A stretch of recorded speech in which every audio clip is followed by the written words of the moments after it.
and it is those two reasons. Ignorance simply because the schools think that you've just got to have all this, which is rigour, discipline, structure, lack of yielding, and they don't recognise that you also need love and gentleness and curiosity and acceptance. And for a really great school, like a really great family, you have too much of this, you can get lost. And if you have too much of that, then you have schools like our schools the world over, which are rather soulless, dull, fear-driven places. So ignorance is one and fear is the other. And fear permeates schools everywhere.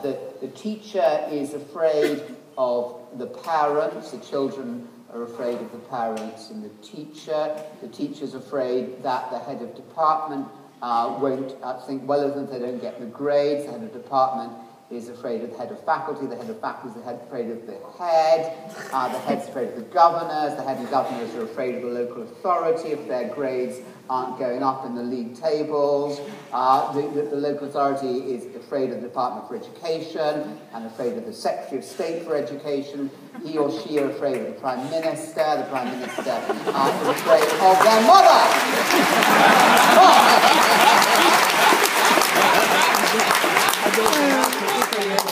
And there's this terrible thing in education called PISA. What's PISA? Actually, I don't know what PISA stands for, but it's something like Performance International Schools Assessment or something.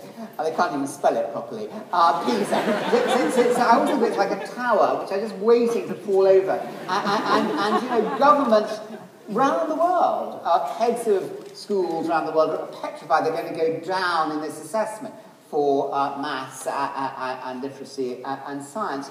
And what we need to do is to replace the fear on which schools, in my absolute experience, run predominantly. They're predominantly fear-driven places. And then in this country we have Ofsted.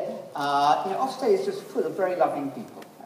I think you go into Ofsted because you are a deeply compassionate, loving person.